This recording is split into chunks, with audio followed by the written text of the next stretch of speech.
Reddit. Humans F yeah. The nature of predators posted by user Space Paladin 15. Memory transcription subject, Slanek, Venla Space Corps. Date, standardized human time, August 21, 2136. The patrol ship drifted along the Federation border, dispelling fuel into the endless night. A brooding Marcel sat at the helm, under my supervision. Human pilots had no real-world experience flying ships. Their only insight to interplanetary battles were clumsy simulations back home. Perhaps it was unfair to haul them into the war out of desperation, as unprepared as they were. I couldn't stop thinking about the results of the experiments, and how revolutionary the findings would be when broadcast. Marcel bolted from the lab in a sweat-soaked stupor, and I made a judgment call to give him some time to regain his senses. In his absence, Ilya shared a cumulative AI analysis of all human subjects. A larger sample size was needed to validate the findings, but it was enough to put my mind at ease. We had proof that humans felt empathy. The predators were recorded doing things they claimed to enjoy as a baseline for pleasure, eating sugary snacks, listening to their favorite song, playing games, and so on. A variety of other metrics were assessed for comparison, including boredom and anger. Then, they were shown videos of the AXA torturing our children. Interestingly enough, the regions of their brain that were activated were most similar to the baseline for physical pain, which we determined through finger pricking. Some human participants were so disturbed by the videos that they had to leave the room. That even manifested itself in physical symptoms, such as elevated heart rate and vomiting. Much to my relief, the restraints proved an unnecessary precaution. Venla xenobiologists were worried that violent footage might trigger predatory instincts, and that humans could experience a lapse in control. They wanted to avoid having to put a Terran subject down. If they lashed out, it was best for everyone's safety. My gaze flickered over to Marcel, curiosity brimming in my chest. The human was evidently lost in thought as well. His face was bright red, as he cast a smoldering stare at the floorboards. I was worried he was going to rip his own hair out, with how he was tugging at the coarse urban strands. Perhaps I should leave it alone, but I was dying to know his thoughts. If I may ask, what frightened you about our scientist? I blurted out.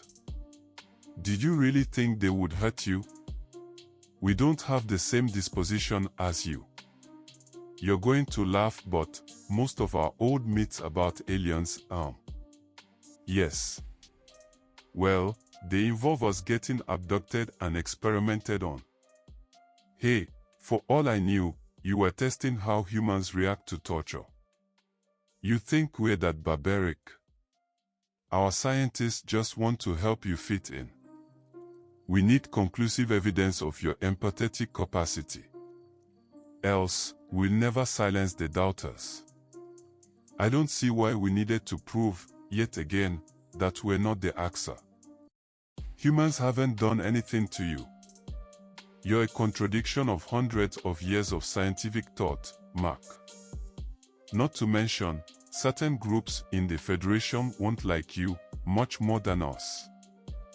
They'll demand proof, and I'm not sure even the finest scientific rigor will withstand their scrutiny.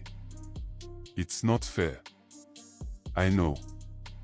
The human was silent, directing an intense glare at the scanner feed. The subspace readings were blank, with no indicators of activity beside our own.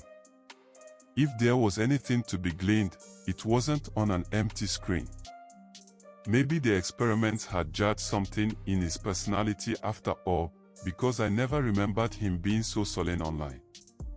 If we needed to abandon the patrol and return to base, I'd like to know sooner rather than later. Before he endangered himself or others. Are you alright? I patted the human on the shoulder, and felt him stiffen beneath my paw. I know that footage disturbed you, and I'm sorry. Marcel sighed. No, I'm sorry. I'm furious, but not with you. I want to wring my hands around an Axa's neck. I don't see how that would improve anything. At least I'd be doing something. You're here. You're protecting us. Yes. Someone has to put a stop to their reign of terror. There's been no issue recruiting people back on Earth. The way the Greys get off on tormenting children, it sickens us. Why are they like that?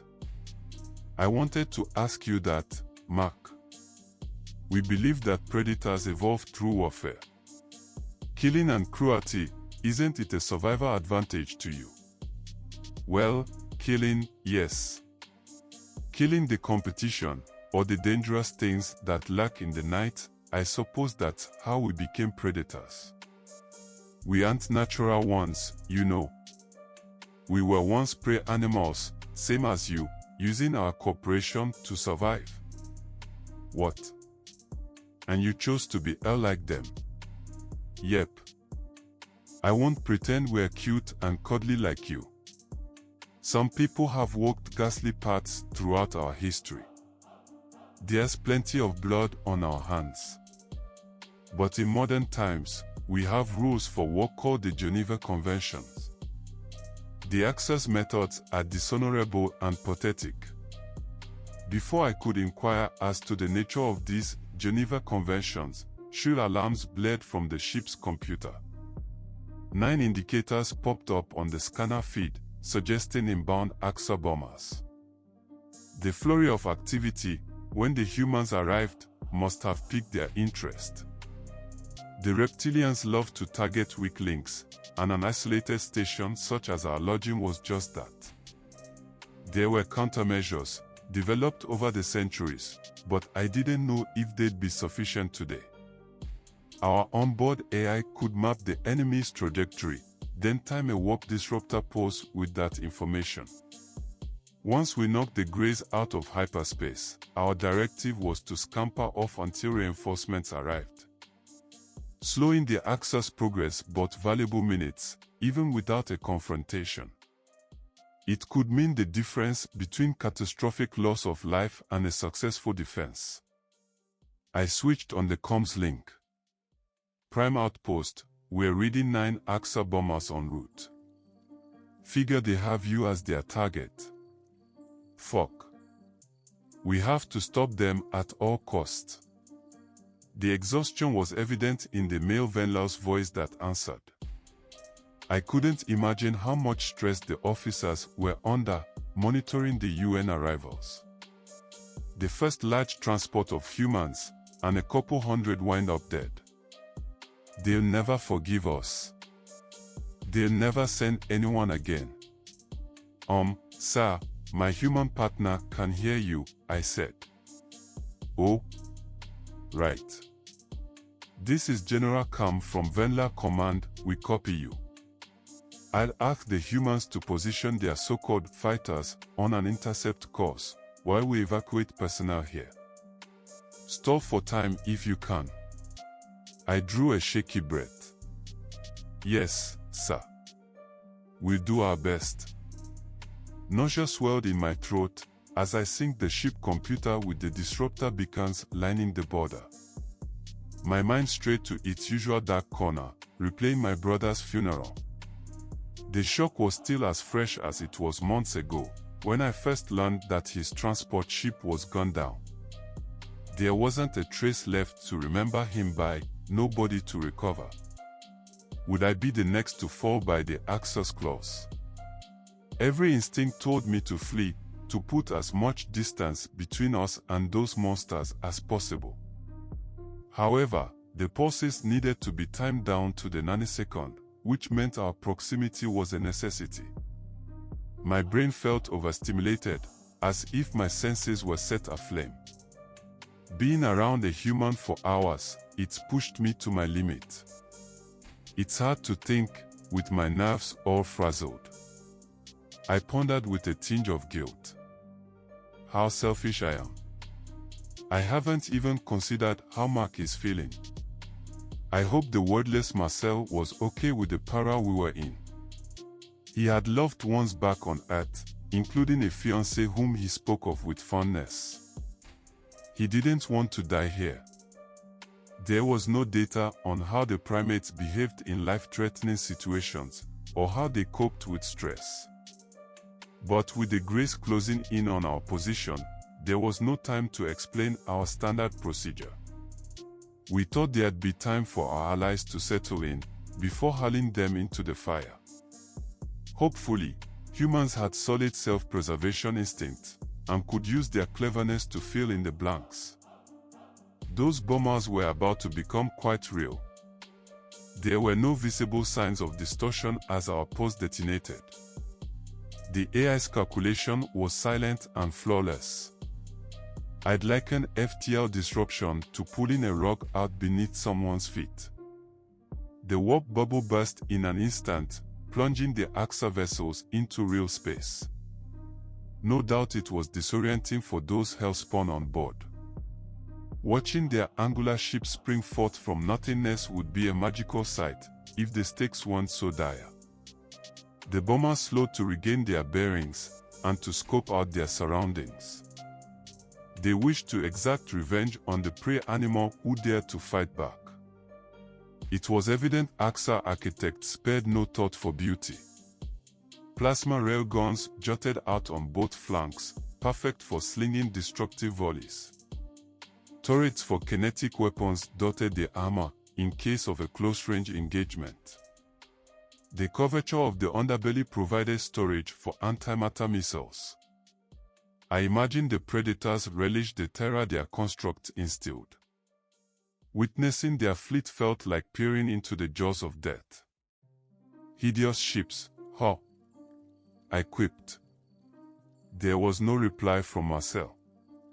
I would suspect he froze in fear if I hadn't seen his hands tighten around the steering column. An uneasy feeling crept into my mind. Every creature handled stress differently, but his behavior was off by a long shot. Come on, Slanak. The Greys are the threat here, I scolded myself. Not the human. Knock knock. Anyone home? I tried to keep my voice playful, but I was desperate to snap the human out of his trance. You do see their ships, and realize we're alone. There is safety in numbers. It's time to head back to base. Marcel leaned forward, fangs protruding in a menacing snarl. I noted with abject horror how his eyes dilated, and his canines glistened with saliva. If that was an expression of happiness, why was it appearing when our territory was under siege? Mark, we need to flee. Now. I shook the human on the shoulder, but he shrugged me off. Mark. Shit man, they definitely escorted us. Marcel. Floor it. I beg you. Eat these motherfuckers. Marcel roared, disregarding me entirely. The human did floor it, to charge in the direction of the AXA fleet. What happened? He went berserk, he was so lucid minutes ago. I tried to scream a plea to stop, but it came out as an incoherent yelp. The predator either didn't know how, or didn't bother to prime the targeting system. He jammed a clawless finger on the firing trigger, spraying plasma rounds with impunity. The glaring aggression seemed to take the Greys by surprise. It marked a drastic shift from a Venla's typical flightiness. A few glancing blows struck the lead ship, jolting its pitch. One must have impacted the propulsion system, since its drive plume flickered out. Marcel turned the stream of fire toward the crippled vessel's brethren. Some hits connected at random, though the AXA seemed more pissed off than wounded. We made a swooping pass across the formation, before banking heavily in the direction from which we came.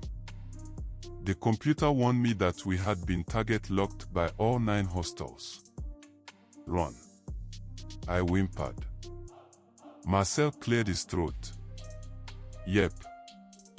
Good idea.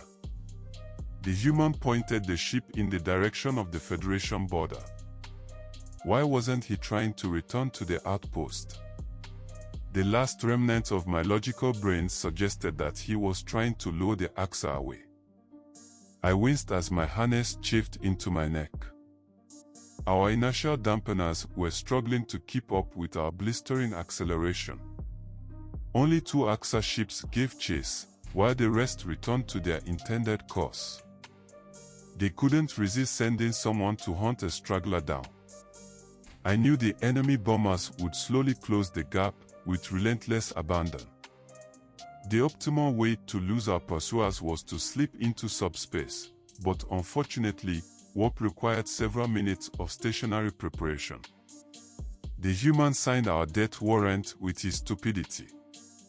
Our puny ship gunned away from safety, with a pair of apex predators in hot pursuit.